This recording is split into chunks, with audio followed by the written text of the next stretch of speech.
Today I'm going to be teaching my wife how to change her thermostat on her 2014 Jeep Grand Cherokee. The reason why we're going to be replacing the thermostat is it's opening too soon, and we're getting a check engine light stating that exact reason. Now, just because you're getting this code doesn't mean that it's 100% certain that your thermostat is bad. Some other clues that hint to me that it is the thermostat going bad is that the car is taking a long time to warm up. So step one of replacing our thermostat is we're gonna get the Jeep on ramps and chalk up the back wheels.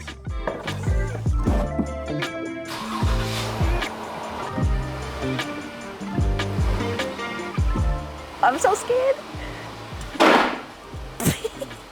I don't know what's so funny. I'm so scared. Why? You did fine. As long as you didn't roll backwards through the garage door, you did fine. Now wheel chugs.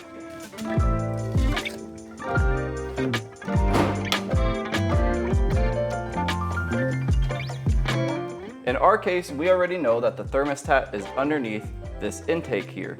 So the next step for us is taking our intake off. Got my handy dandy step stool. All right.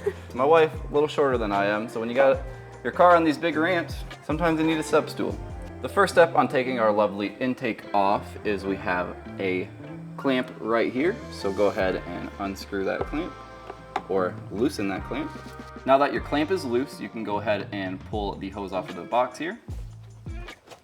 With that hose off, we can take the rest of the intake box off. There's just two little clamps on down there. Ow. And there is actually a hose right over here. You gotta pull that off. There you go. All right, we got one side of the intake loose. Next side over here. We're gonna start with this wiring. Right here? Yep, so go ahead and pull that red tab back. Can't get it. There you go. Oh, that was way easier. Mm-hmm. So she couldn't get it with just her fingernail, so I told her to use a screwdriver. Now go ahead and squeeze the clip and pull it off. Turns out that the screwdriver that I gave her is just a little too big to get back here, so we upgraded her to the 1/4-inch drive. Now you could just use a stubby screwdriver to get back here, but I prefer taking off hose clamps with a ratchet and a socket anyway. So the intake is held on with the two clamps and just little pieces of rubber, so you actually have to pry up on the intake here. I feel like it's stuck on something. So now you should be able to slide it off. Oh, perfect. All right, intake off. Now you can see why we wanted to take the intake off. This gives us so much more room to work, and it lets us see our thermostat housing right on top of the engine, super easy to get to. But we're still not ready to take this off. If you took this hose off of the thermostat housing, coolant would just dump everywhere. Now, I mean, you can definitely go that route and just make a mess and try to do it as fast as you can, but we're gonna do it a different route, and we're gonna go underneath the car, take off that skid plate, and disconnect that hose there, and drain our coolant. It's gonna make less of a mess, and it's not gonna put us on a time crunch to try to change the thermostat as fast as possible before the coolant just drains all out and makes a mess. So here we are under the vehicle. We gotta take this lovely skid plate off so we can get to that bottom radiator hose. So we have 2 bolts on the back, and there's supposed to be 4 bolts on the front, but we're missing one. So we only have 3 bolts on the front, and there's actually one hiding on the side. Don't forget that one. When I get all of them off, will it just drop? Yeah, kind of, yeah. I can tell you that you definitely don't want to be directly underneath it when you take it off. Not that it's heavy, it's not gonna hurt you if it falls on you. I mean, it might, but more of we drive on gravel roads and there's probably gonna be a lot of dust. Ooh. So keep it, you can turn it by hand, but keep the socket on it. See, much easier to turn it by hand even with the socket on. Yeah. So now, the rest of the bolts are on the side and front, so I would do the side ones first, and then the front ones last. That way you can be as far away from underneath it as possible. My car's rusty. Every car is rusty when you live in the Midwest. You see that? Yeah. That's Not, it's just surface rust. Your car's not gonna collapse. It's more of... Not like just rolled in. Yeah. Shout out to Just Rolled In. Did you break it? What did I break? I don't know. I can't see.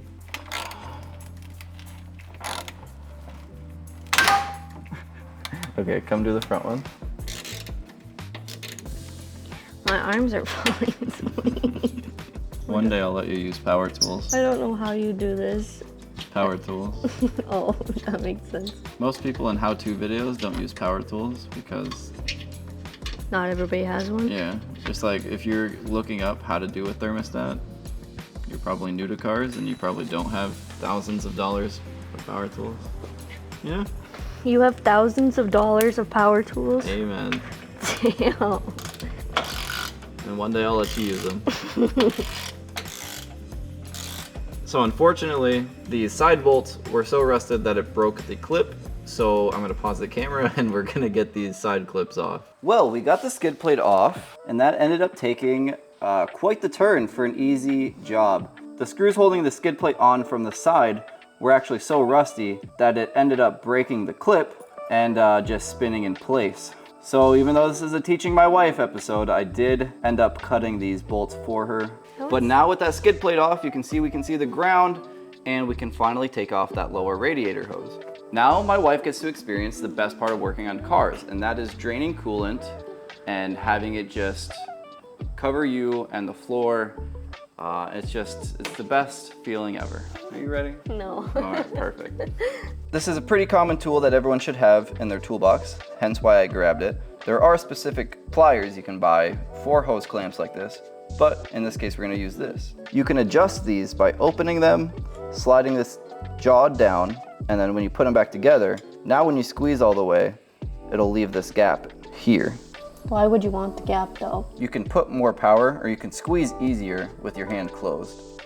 When you were trying to squeeze it, you had to use both hands because it wasn't close enough for you to squeeze with one hand. Oh. So if you adjust these so that while you're squeezing that clamp, you can just use one hand, then you can use the other hand to help wiggle the clamp. Okay, so here's your lower radiator hose, and here's where it connects to the radiator. You can see the clamp on the hose here and the two prongs on it. You're just gonna squeeze those together and slide that clamp up the hose. Nothing is gonna leak out yet. Nothing's gonna drip on you. All we're doing is getting the clamp out of the way. Squeeze and wiggle it up the hose. There we go. Perfect, right there. So now the clamp is completely off the radiator, and now you can just pull the hose off without having to worry about the clamp. Now is when you don't want to be directly under that hose and you want this underneath it. So I'm going to be right here at a very safe distance, and you're going to pull that hose off the radiator and coolant's going to come out and hopefully it goes in the drain pan. Try to point the hose down. Okay, hold on. More advice time. When you take that hose off, put, the outlet of the hose, where the hole is? Yeah. Point it straight down as soon as you can. Okay. Okay, go for it. Ah! There you go, hold it. Oh, is it hot? It's warm. You put your head directly in front of the camera. I'm sorry, okay. I'm It's sorry. okay. It's There you warming go. up my armpit. All right, that's all right. Hold it right there. You did it. That is the worst part of working on cars. I hate that the most. You're leaking all over. It's all over. All right, go ahead and let go. Yeah, you're fine. Let go. Perfect. All right. That you now have experienced the worst part of working on cars. What do you got? What do you think?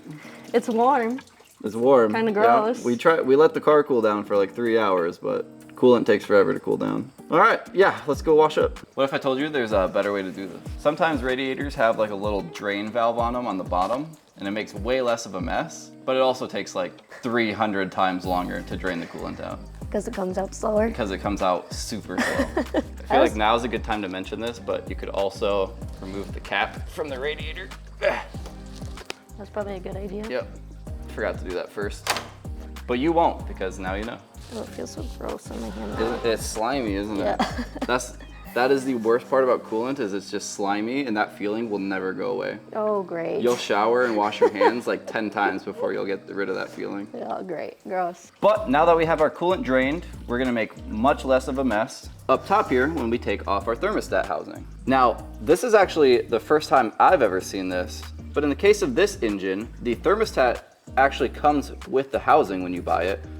Normally, you'll just take off the housing, take the thermostat out, put the new one in, put the housing back on. But in this case, we're gonna replace the entire housing with a new one. It's also nice that it comes with this because we can see that there is only 1, 2 bolts, and of course, the hose. We are on the top radiator hose here. You're gonna do the same exact thing. You're gonna squeeze the clamp. Waddle, waddle, waddle, waddle, waddle. Perfect. Should be good enough. All right, we're ready to take the top radiator hose off. And I put another drain pan down there to catch whatever comes out of this one. So go ahead and wiggle it. And when you take it off, just point it down again. Yeah. That's why I was filming down. This is messy. I think you made most of it. There's quite the mess for you to clean up though. Now we just got 2 bolts on the thermostat housing and we're ready to put the new one on. Yep, don't drop the bolts. That's way faster. And now the bottom one. Okay, that is the 2 bolts out for the thermostat housing. Now go ahead and just wiggle it off. Oh, came right off, nice. All right, comparing the old thermostat on the right to the new thermostat on the left, you can see that they look pretty similar. We have this tab on the top right, we have the O-ring that goes all the way around, and we have the 2 bolts, one on each side in the same spot. It's a good idea to compare your new part before putting it on, just to make sure that you're not missing anything. For instance, when we took the old thermostat off, the O-ring got stuck to the mounting surface, and if we would have tried to put the new thermostat on, we would have definitely had a leak. That being said, I don't necessarily see anything wrong with the old one, but that doesn't mean that it's not the issue. So we're gonna go ahead and put the new one on. Go ahead and just slide it on and line up your bolt holes and get that all the way finger tight. And now same thing with the bottom one. Now if you want to be super professional, you would look up a torque spec and you would use a torque wrench. In this case, we're gonna be unprofessional and we're just gonna feel it out. Now you're screwing plastic into plastic, so it doesn't have to be super tight. If you tighten it too much, you're gonna break the plastic. All right, new thermostat and new thermostat housing is on. You can go ahead and put your hose back on. It's pretty nice that this thermostat housing has a little ridge right here to show you how far to put that hose on. It doesn't reach. Okay, hose isn't going far enough on, but it's because it's running into the clamp. So we're gonna move that clamp back a little bit. Just need practice with the channel locks. Looks like a dinosaur. Yeah. It does, doesn't it? Yep, T-Rex, Jaws, that's what I picture when I'm using channel locks. It's just a T-Rex. Wiggle it out there.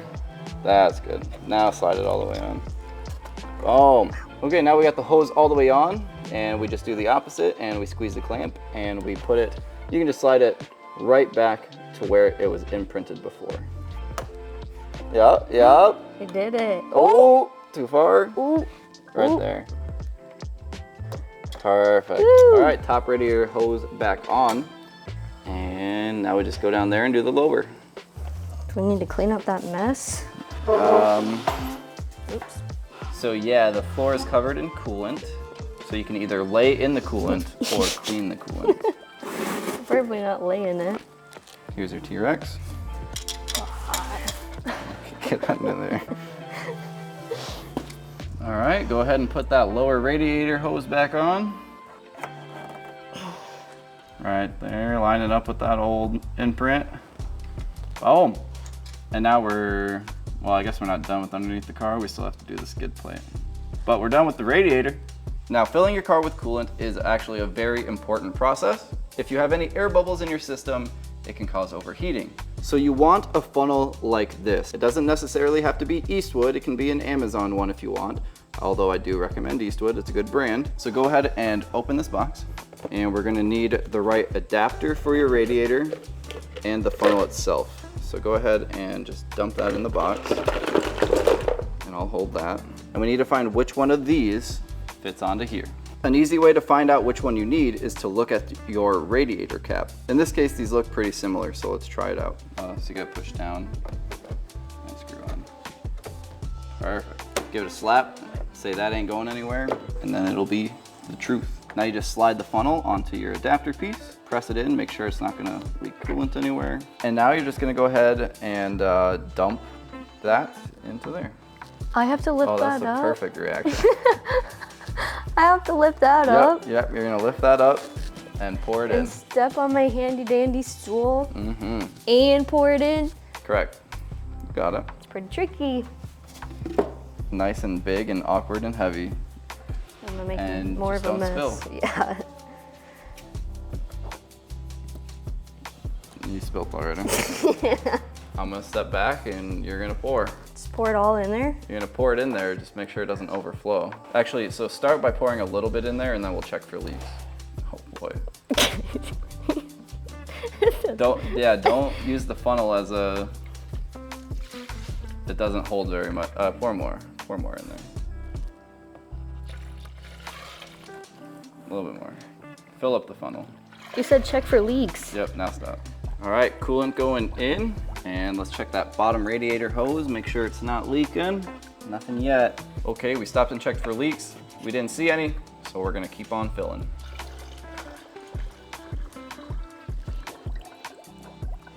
Oddly satisfying.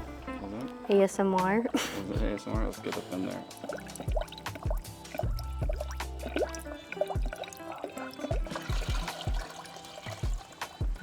Oh, come on. All right, well, at least I caught you spilling on camera. Oopsies. Jeez, just dumped it right on the, It wasn't supposed to come out the side. well.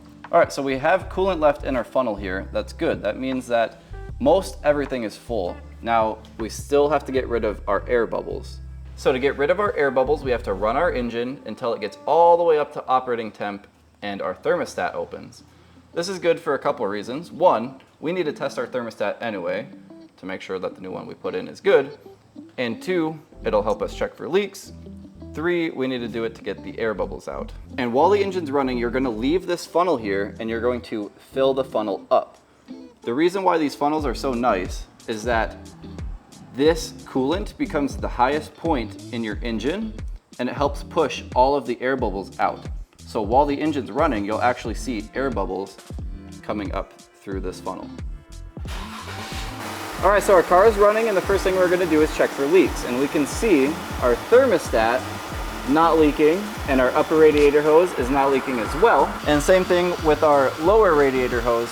Sure, we have some coolant down here, but that's just from us draining it, but we don't have any leaks. Now with our engine running, we're gonna go ahead and fill this funnel at least halfway. Got it? No, how do you open it? Oh, you just turn. Oh, well, and what's that squeeze. for? It's like the gas can where you squeeze it to get past. Oh, I thought it was like the milk carton where you had to rip it off. My wife's used to milk cartons, not coolant. That's sexist. She said, I want it to be known that she said that first. All right, feel her up. Let her rip, tater chip. I don't know if that, I feel like Cletus has that Probably not. patent. Oh! Oh my God, you spilt again. All right, just halfway. Is that half? Yep. All right, funnel is filled up about halfway. So we're gonna let the engine run and get up to operating temp. And what we're gonna do at the same time to help get the air bubbles out is just squeeze our upper radiator hose. Now, a couple things. Your radiator fan is not running right now, but it could kick it on at any second when the engine gets up to temp. And two, that serpentine belt will really hurt if you touch it with your finger. So don't touch that and don't touch that. But go ahead and reach in and give your upper radiator hose a squeeze, or 2 or 3 or 10. So while she's squeezing that upper radiator hose, you can see bubbles just work their way up. We want to get all of the air bubbles out. Oh yeah, that's a lot of air bubbles. Now what we're doing is just waiting for her coolant to get all the way up to temp here. Now when you're filling your coolant, you want to crank your heat as high as it can go and turn your fans on all the way as well. But with the heat cranked and the fans on, this will help circulate the coolant into the heater core as well. So the goal of running your engine right now is we want your thermostat to open. You can tell when your thermostat opens when both your top and your lower radiator hose are hot. In this case, both of them are hot, and we haven't seen any air bubbles for a while, so we're gonna go ahead and turn the car off. So now the super cool thing about these funnels is that they come with this stopper, and you can push it down, and you can remove this funnel, and all of the fluid is gonna stay inside of it. So now with that stopper closed, you can take the funnel off, being very careful not to yeet it all over. How about we do this? How about you leave the funnel on and you unscrew it. Now when you unscrew it, a little bit's gonna come out, but it's okay. There you go, now it should be really easy to just lift up. That's hot. Yep, and you can just set the funnel on top of your coolant jug and pull the stopper. That's handy. Yeah, then we can just put our radiator cap back on. And honestly, if your engine needs a little bit more coolant, you can keep some in your overflow and it'll suck it up if it needs it. Now you're just gonna do the opposite of what you did before. So let's put your intake back on. So slide it onto your throttle body and then push that tab on. Now let's tighten up that throttle body clamp. Now we put that connector back in. Click it into place, then push that red tab back in. Bada boom. All right, clamps are on. So the intake backs is on. And if you notice, there's these little 3 holes in the case of the Jeep Grand Cherokee that you're gonna slot your glove backs back on. It's very easy to put your glove backs back on. The glove backs tabs are slight. It's very easy to put your glove backs back. Intake box is on. Glove backs. I can't believe I said intake backs like I said glove box. That's nuts. Okay, put that little hose on that intake right there. Shebang.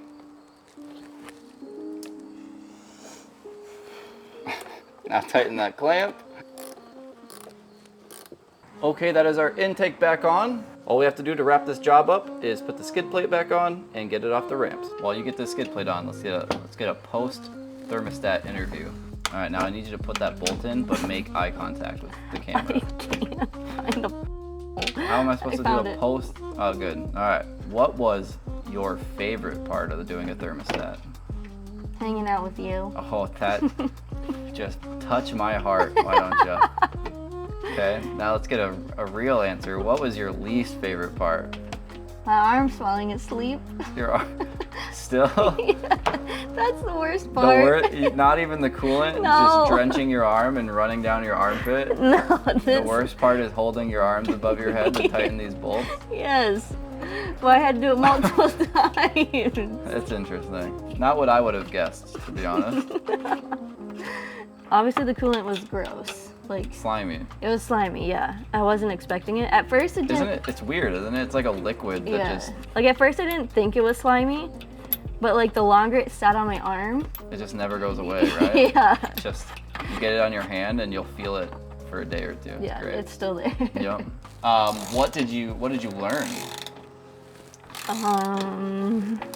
What a thermostat is? Yeah. So the whole point of your thermostat is to keep the coolant at operating temperature. So it opens and closes as needed to do that. What would you say is operating temperature? Operating temperature is different for every vehicle. No. For instance, like my Skyline is 170 degrees Fahrenheit, but like the BMW is 240 degrees Fahrenheit. I don't know what it is for the Jeep. Probably like 220 usually would be my guess. Okay, well this is the second episode of teaching my wife. Would you prefer to do oil or another thermostat? Probably oil. Yeah? Which is surprising. It's 'cause easier. I thought oil was disgusting. Really? Yeah. Oil, oil is way faster. The thermostat on this vehicle is in a really good spot. I would hate to do it on, like, some other vehicles are awful, but this one was really easy. So it was a good introduction. That's good. But yeah, I would 100% rather do oil changes all day. It didn't make as much of a mess. Yeah. Okay, I think it's on. All right, skid plate's on. Hit it. Doesn't fall. Perfect. It's on. You're good. You did it. You can officially come out from under the vehicle forever. Woo! You can go ahead and close your hood. Can you reach it? No. Oh. I got my handy dandy step stool. Okay. Okay, then yeah, close it. All right, get off these ramps. That's right, wheel chugs. Perfect. And just like that, I taught my wife how to change her thermostat. First episode, we changed her oil. Second episode, we changed her thermostat. It's definitely a step up. I didn't have to remind her how to use a ratcheting wrench. I guess today we learned how to use channel locks. Next time, man, what's next? Let me know if you want to see her change a wheel bearing on a Dodge Ram. That sounds really fun, doesn't it? Not at all. On that note, like, comment, subscribe, all the things. It helps me more than you know, and I'll see you in the next one.